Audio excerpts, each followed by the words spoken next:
மறைவுக்கு பின் உறவாடும் எண்ணங்கள். என் தேவைகள் இதுவென்று அடம்பிடித்த நாட்கள் உண்டு. என் நண்பர்கள் பெரிதென்று நேரம் காலம் பாராது பொழுதுபோக்கிய நாட்களும் உண்டு.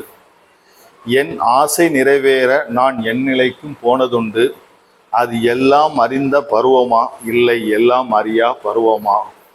நான் எனது தேவைகள் பெரிதென எண்ணினேன். ஏனோ நான் எண்ணவில்லை எனது தேவைகளை பெற்றுத் தருவது யார் என்று. கருவறைக்குள் சுற்றி வந்தேன். என் தாய் பொறுத்து கொண்டாள். குழந்தையாய் என் தந்தையின் நெஞ்சில் ஏறி நின்றேன். ஆனந்தமாய் விளையாடினார். அன்று ஆசையாய் பார்த்ததெல்லாம் அத்தனையும் சொந்தமானது என் பெற்றோர்களால். நான் தான் படித்தேன், வளர்ந்தேன், நல்ல நிலை அடைந்தேன் என்ற ஆணவம் என்னோடு எப்போது ஒட்டி கொண்டது என்பதை நான் அறியேன். கண்ணில் காணாத தெய்வத்தை பக்தியுடன் வணங்குகிறேன். எனக்கு உயிர் கொடுத்து உருவாக்கிய பெற்றோர்கள் என் கண்ணுக்கு காணும் தெய்வம் என்பதை மறந்தேன். இன்று ஏனோ என் மனம் உறுத்துகிறது.